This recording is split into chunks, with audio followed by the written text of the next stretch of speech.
Ladies and gentlemen, boys and girls, welcome back to the channel. It is 10:39 p.m. We're doing this one at night, p.m. East Coast time, and I'm here to break down the Monday Night Football showdown slate between the New York Giants and the Dallas Cowboys. Going to be in Dallas. Dallas is a 6.5-point favorite. Before we break down into the slate with a few $100,000 to first, just want to introduce myself. My name is Sal Vetri. I do cover daily fantasy sports in the NFL, NBA, WNBA, and the MLB streets. We have an NFL slate here. I also have an NBA video that will be out later on today. I'll be up pretty much all night, so I'll be getting that video out as well. You can check that out, 5-game NBA slate. But for right now, we're in the NFL. Before we get into it, if you could hit the subscribe button on this YouTube channel, helps me out a ton. If you're listening on the audio version of this podcast, also helps me out a ton if you go through there and you hit the subscribe button and you rate and review, and you'll be entered into a fantasy draft giveaway for this upcoming Sunday, the NFL Week 10 slate for their main event contest, their biggest contest over there, usually around the $25 value. Just helps me if you rate and review for the podcast, boost that up. And yes, we're continuing to put shows on the audio version. Very excited about that. So we're here. Linked up down below is my exclusive content. I will have Patreon tiers out for the showdown slate. I will have all of my normal Patreon content out for the NBA and the NFL this week. So check that out if you're interested. Linked up down below. We're approaching 350 patrons, so it's really awesome. Thank you all so much. My social media accounts are also linked up down below. If you want to play fantasy draft, showdown slates, those are also, again, linked up down below. Everything is in the description. Some free strategy guides that are now working. There was a complaint, I guess you can say, but somebody just called out really that they weren't working. Thank you to that person.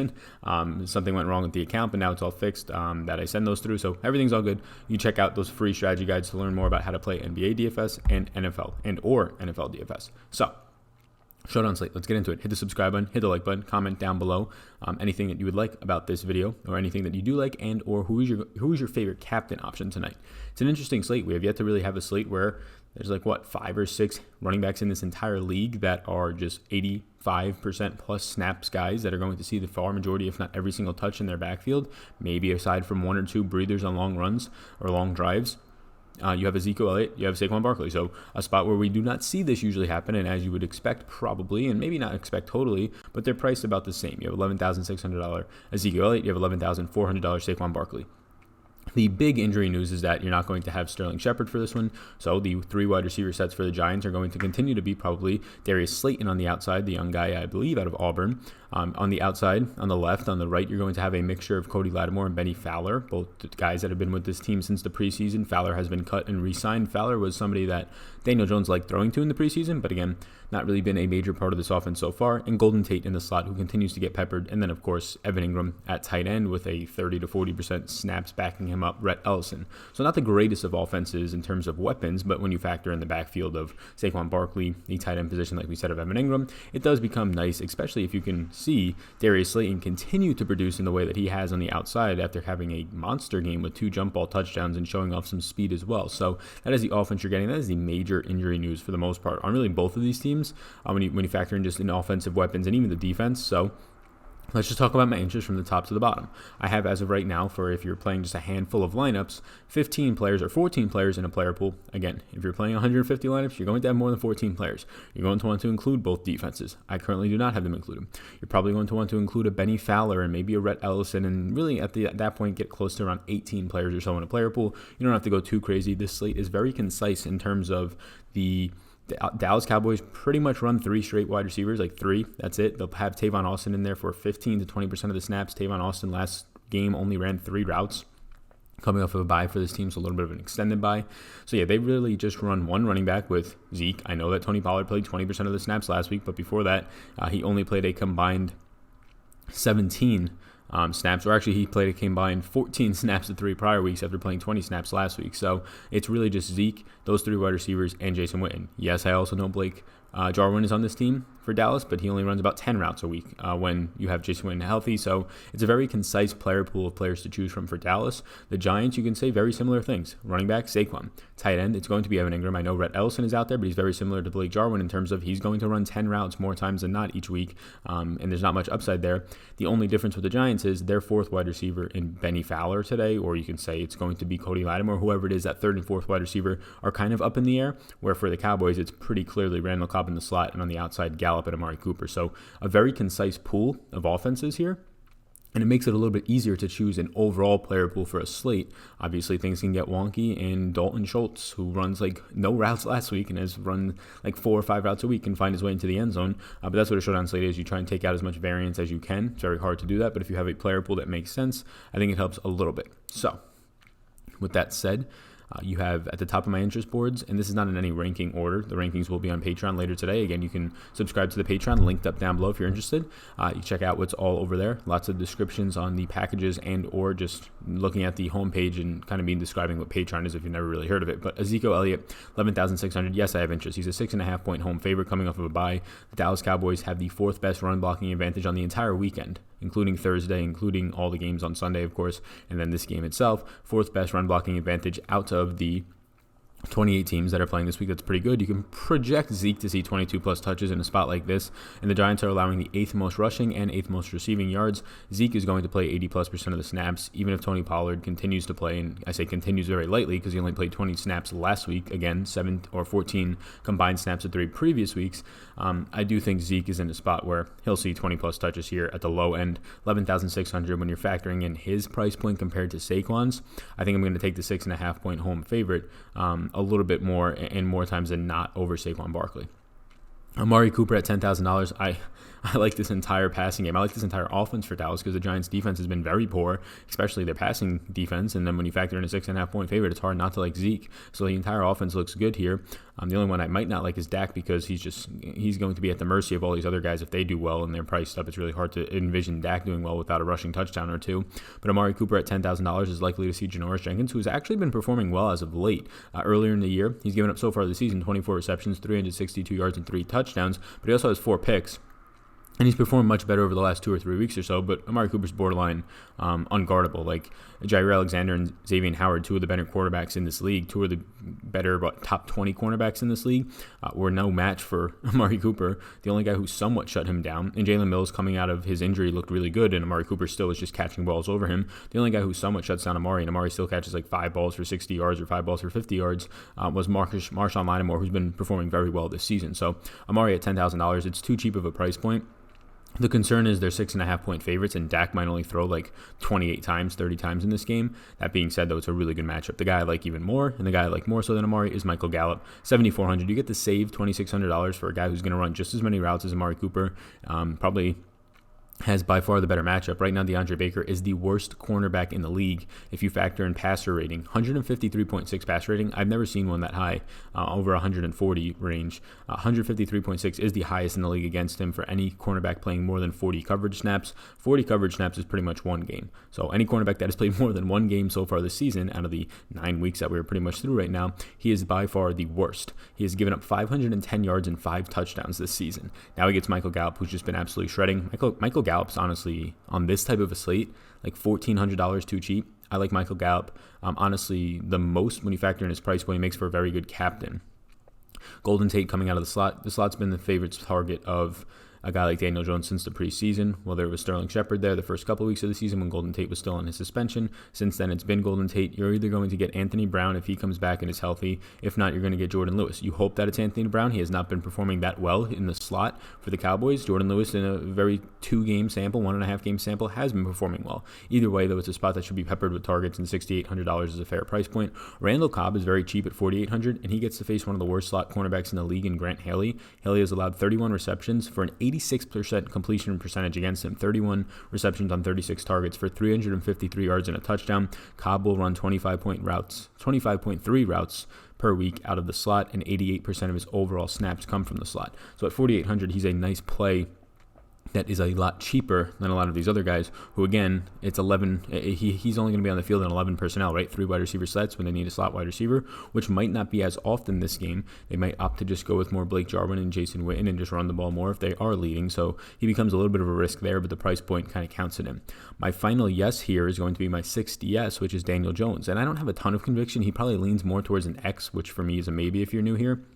It's just when you factor in that a quarterback is needed about 85% of the time on these showdown slates, just because of the opportunity that they have, and they are in just the winning lineups that often, that I do prefer Daniel Jones over Dak Prescott. it's not based on skill. I would rather take Dak. It's just based on the fact that you're saving $2,400 off of Dak. And if Dak's weapons go off that he's throwing to, right, Michael Gallup at a favorable price point of $7,400, Amari Cooper at $10K, and or Ezekiel Elliott at $11,600, it's very hard to envision Dak being needed there because he's so expensive. The way that Dak is needed in a winning lineup is if nobody else really does anything. Zeke doesn't do anything on the ground. Daniel Jones doesn't do anything.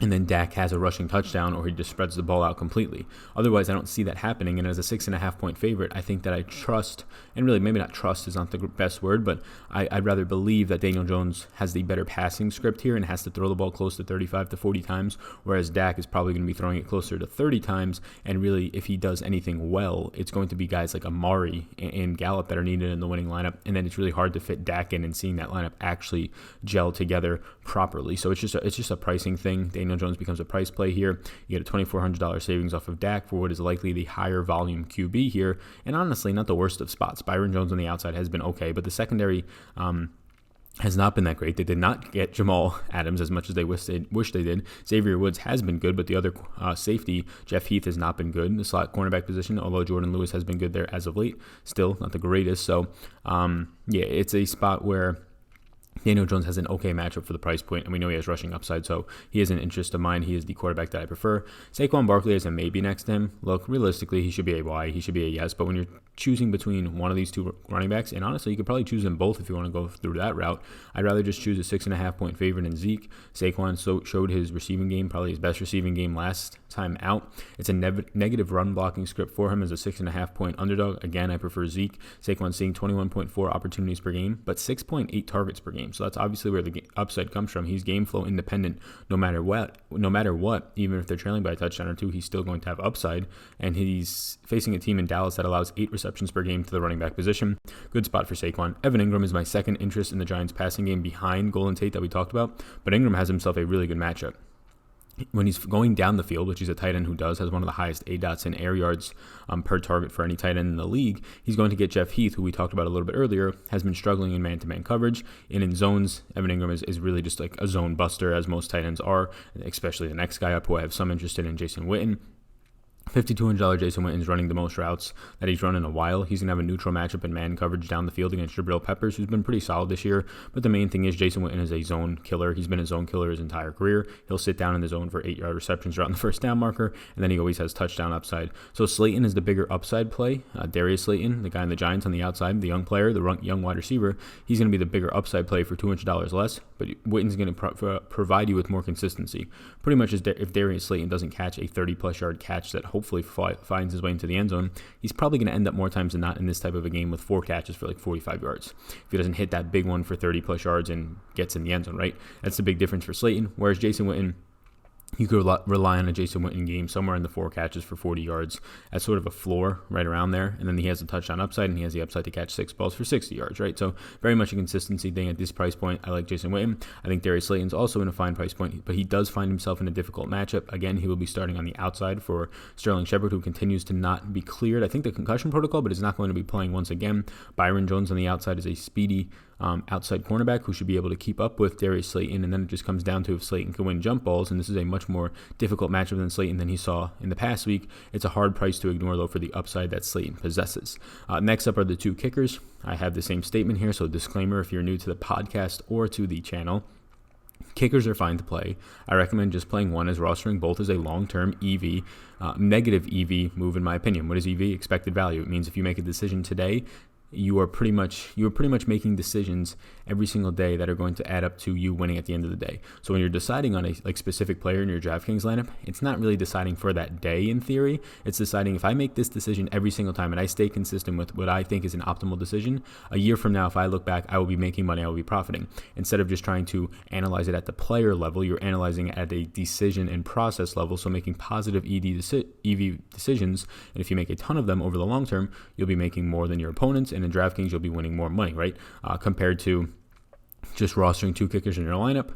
Yes, you can say, oh, but Sal, the one time that I bink and win 50K, well, then that covers all my losses. Yeah, but it's just negative EV. You trying to roster a kicker, come back to me when you win the 50K. And also, yes, if you're the one who does that, just know that there's 49,000 other people out there that are, or maybe even more, that are rostering 2 kickers and will never profit in Showdown because of that strategy. So I do believe it is negative EV over the long term, even over the entire group when you factor in the person that is winning. But if you look at it that way, I mean, Showdown in general is negative EV. So what are we really doing here? We're just trying to analyze it. So last up is Cody Latimer at $800. Look, he's going to be the Giants' number 3 receiver without Sterling Shepard, and for some reason he's $800. It could be Benny Fowler this week. They're really splitting snaps the last couple of weeks. Who's seeing the more routes run? Last week it was Cody Latimer running 26 routes. Whereas last week you did see Benny Fowler just run 15 routes and play close to 30% of the snaps. Cody Latimer played a little bit more in the 40s. They have a pretty strict 3 wide receiver sets for their other spots, right? Darius Slayton's going to be on the outside, Tate in the slot, and then it's going to be split up between Cody Latimer and Benny Fowler. There's a chance, and he should probably play more snaps than Cody Latimer, but if it is Benny Fowler's double the price, and it's not going to be by that much more, so either way, I prefer Cody Latimer here. It's not high upside. If Cody Latimer catches 3 balls for 30 yards for you, you're ecstatic, but there's a really good chance that Cody Latimer's upside is honestly 3 targets, so you would have to catch all of them. 3 balls for 30 yards is 6 fantasy points, and I think you take that on a Showdown slate where he's $800, and that is $3,000 and $3,200 less than the kickers, who, if they get you 6 points, that's pretty close to their median. So Cody Latimer, 6 points is nowhere near his median. It might be. We'll see what happens when some projections release, but it's probably somewhere around 4 points for his median.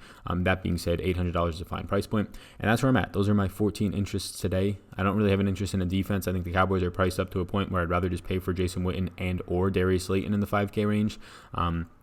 Tony Pollard, again, I don't want to be playing him. He's played only 34 combined snaps the last 4 weeks, and 20 of those were last week. Tavon Austin is likely to see at best 20% of the snaps. He only ran 3 routes last week, so at best, Tavon Austin's upside is like 2 targets or 2 touches. Giants defense is very cheap, $2,600. It's just one of the worst pass rush options this week. Dak's rarely making mistakes because he stands behind a very good offensive line. That makes it hard for him to make mistakes, and he's mobile, so he can extend some plays, and he can just rush for 3 or 4 yards instead of throwing it away and or getting strip sacked and or making a bad throw because he's rushed. He can rely on his legs, and then you factor in the Giants are not generating much of a pass rush, so it's really hard to see him making those types of mistakes, especially a 6.5 point home favorite. It's really hard for defense to cover that. Something fluky can happen, right? They can have a fumble off of a punt return and return it for a touchdown, whatever it might be, right? Or have a punt return for a touchdown. So defenses are in play if you're entering a ton of lineups, but for this type of a video, not going to really get into it. Blake Jarwin, only averaging 11.3 routes run per week and 39% of the overall snaps this season. I don't want to pay $2,000 for that. Wayne Gallman's a backup running back who's lucky to see 15% of the snaps in 3 to 4 touches. Not interested. Benny Fowler at $1,600. He is in play. Like if I played 150 lineups, Benny Fowler would definitely be in the player pool, but for this video, just going to keep him out and prefer Cody Latimer there. Rhett Ellison is averaging around 10 routes run per week. He's run 20 total routes since Evan Ingram has been back the last 2 weeks. I would kind of expect that trend to continue. No real upside there outside of maybe a touchdown dart throw like you saw the last time out for him. And then Dalton Schultz so far, 11 routes run, the 3 games combined before the last game, where he played. Last game said 16 snaps, but 0 routes run. So he's pretty much a blocking tight end. And then he only played 11 snaps the 3 games combined before that. So Dalton Schultz is off the radar. Again, not really a guy I want to play. So that's everything. Those are all the viable plays. There's 23 guys that I actually have listed. And out of those 23, 14 I have as a yes or a maybe, which means they're in a player pool right now for me. Again, if you were to play 150 lineups, I would throw both defenses into there.